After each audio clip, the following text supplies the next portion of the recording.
Today, we're going to learn everything there is to know about weak squares, more commonly referred to as outposts. Let's go.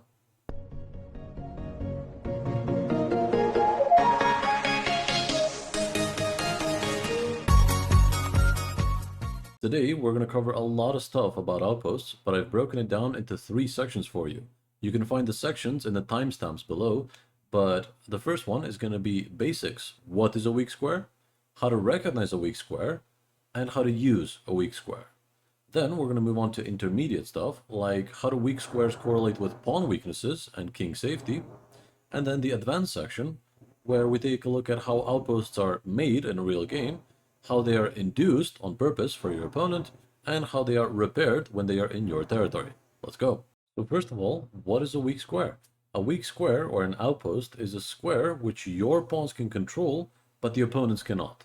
So here we have the example of b5 being an outpost square, because our pawn is controlling it, but none of theirs can.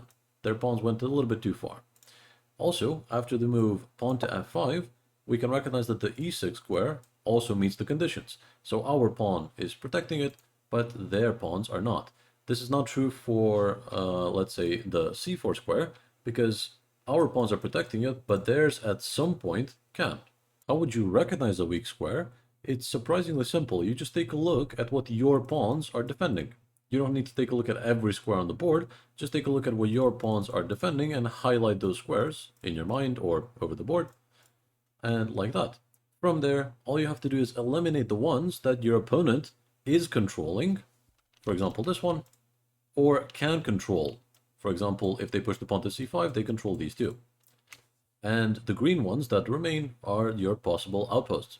When you get used to this way of thinking, the next step is to not just look at where your pawns are right now and what the current outposts are, but also look at where your pawns can be and the future outposts. What I mean by that is, for example, if you play pawn to b4, you will make c5 and a5 new outpost squares. That's really advanced and hard to look at, but that's the next logical step. Let's see how we use outposts. Why are they important for the game of chess? Well, we use weak squares or outposts for our pieces. Our pieces, especially our knights, love to occupy weak squares. So in this case, we're looking at d5 as the outpost because our pawn is protecting it, but none of theirs can. So knight d5 was played in the game, and black attempted to challenge this knight by moving eventually the knight to e7. Right now they have to deal with this, so they played queen e6, and after a move like a4, knight e7. And now another critical thing about outposts to remember is that you always want to occupy it with a piece, not a pawn. Very important. If you were to play something and they took here, it would be a terrible mistake to take with a pawn, because now this pawn is in the way of your other pieces, and this is no longer a weak square. So after they move their queen to e7, let's say, we play something, they would go f5, and now black has no problems here at all. Black has a very good center. This is why, in this position, we want to take with the rook, because now our rook is doing great on the outpost square and pressuring the weak pawn over here. As a small bonus, I'm going to show you how to fight for an outpost. Many players, as soon as they see an outpost, they just automatically put a knight there without even thinking, but there's a smarter way to go about it usually. So in this concrete position, if you go knight d5, they just take it, and we get a queen to an outpost, but that's not so good. There's going to come here, trade off the queen. That's not very strong. What would be strong, much stronger, is for there to be a knight here. So let's see how we can make that work. As a matter of fact, we could just make this a very advantageous trade. After bishop b6, queen b6, now we go knight d5. Why is this much stronger? Because now this knight is here permanently. And if I compare those two positions, I would much rather have a knight on d5 than a bishop on e3. A quick recap of the basic section before we move on.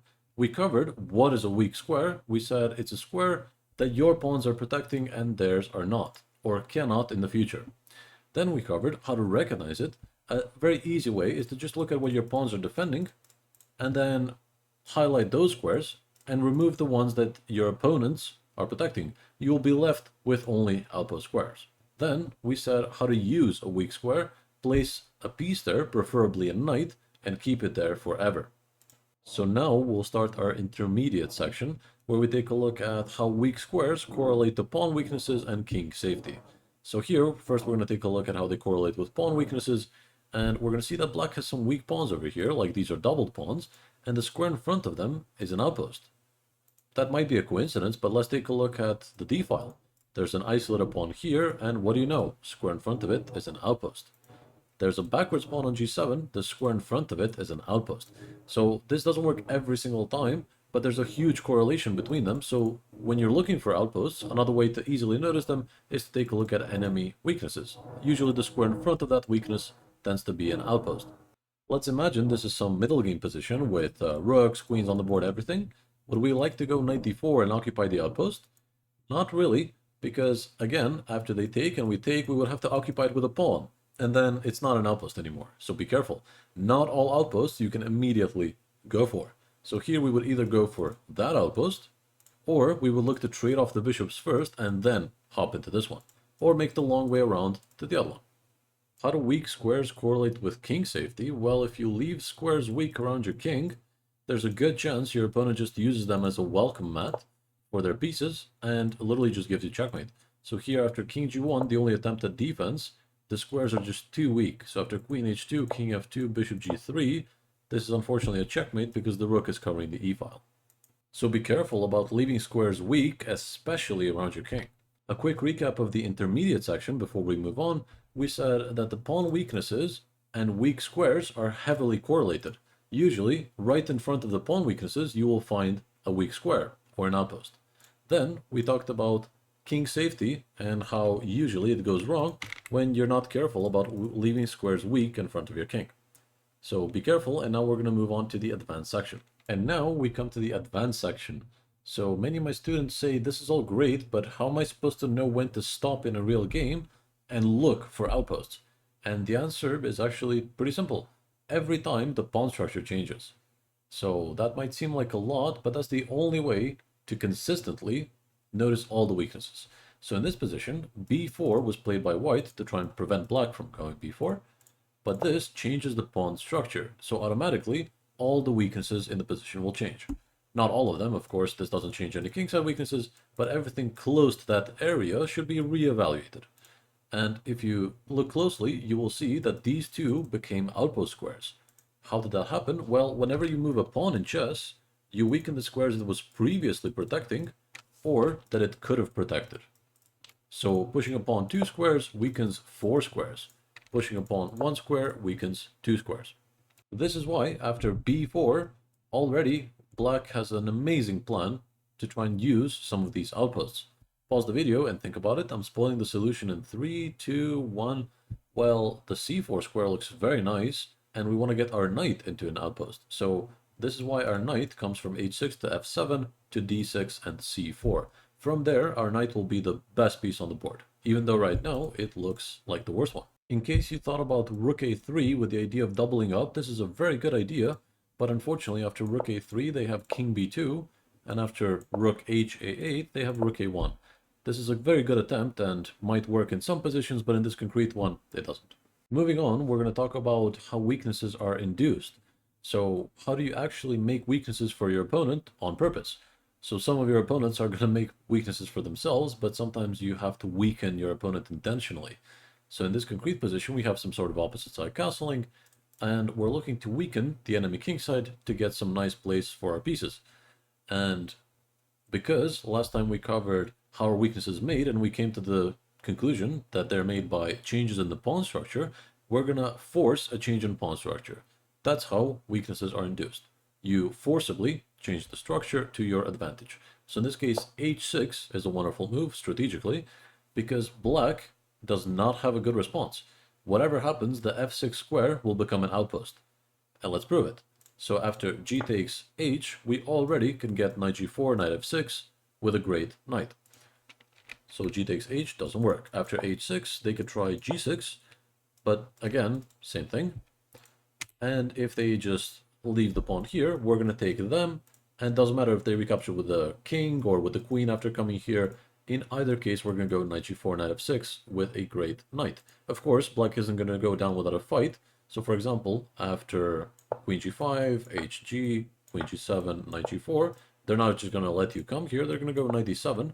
But the point is that you're going to put a lot of pressure on this weak square now. So maybe queen f3, getting more control of that, maybe you use the weakened h6 square with rook h1 and use it to double up or get a knight check in. There's a ton of stuff to do now because we created weaknesses by removing the g7 pawn.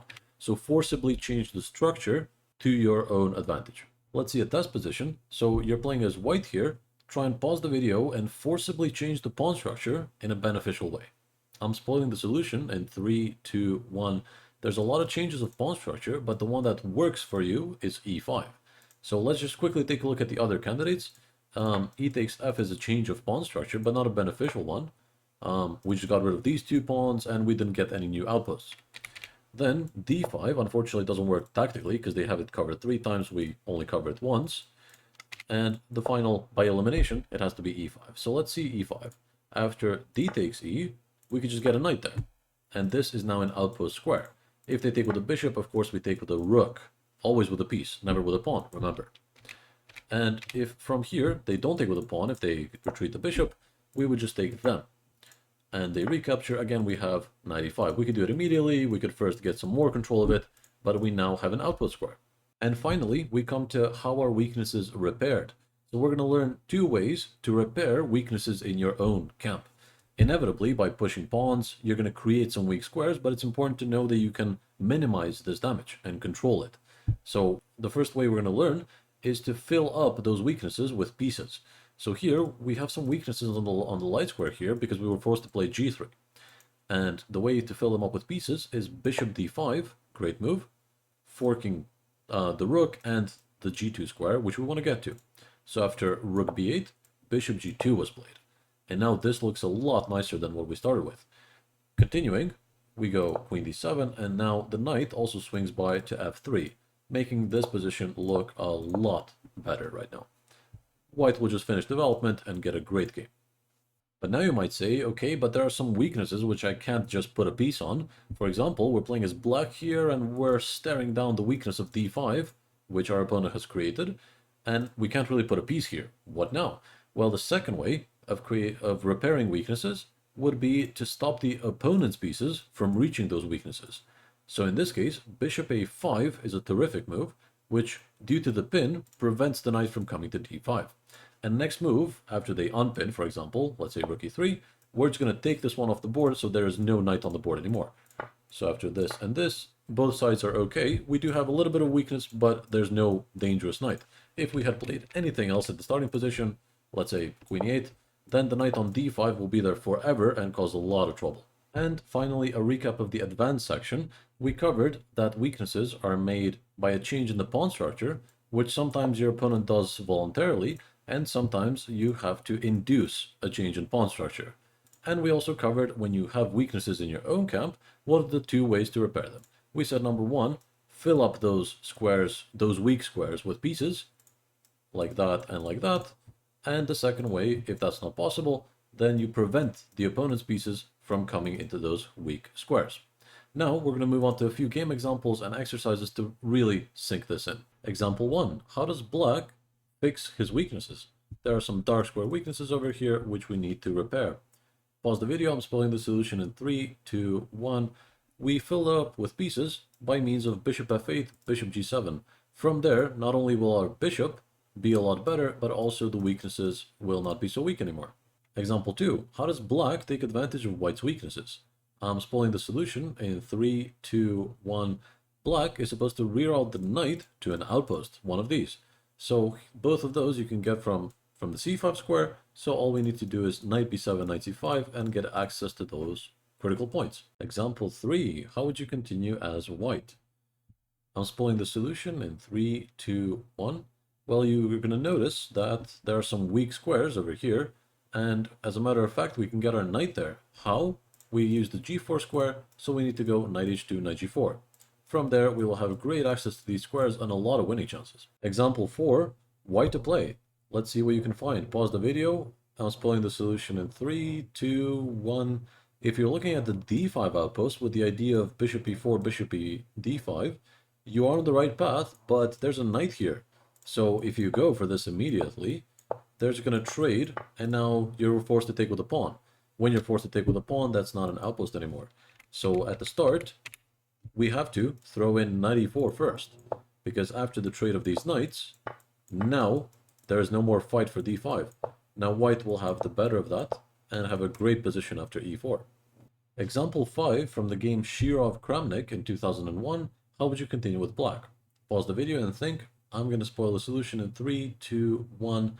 The idea is to create weaknesses for white because he doesn't have any at the moment. So a4 was played with the idea of knight moves and a3, forcibly changing the pawn structure in white's camp to black's advantage, giving black the initiative and later on winning a great game. And the last example of today, I'm going to offer you to pause the video and think about it. It's white to play. How would you continue? I'm spoiling the solution in 3, 2, 1. The move is h5. Talking about future outposts at the start of the video, h5 would be an example of this, where we clamp down on the g6 square with the idea of knight h4 and really trying to use those light squares. Later on, white won a very nice game with a combination of knight f5, queen g4, and the bishop coming in. Practice this to be able to use it in your games. Let me know what you think of the video in the comments down below. Like and subscribe if you enjoyed it, and I'll talk to you very soon. Take it easy.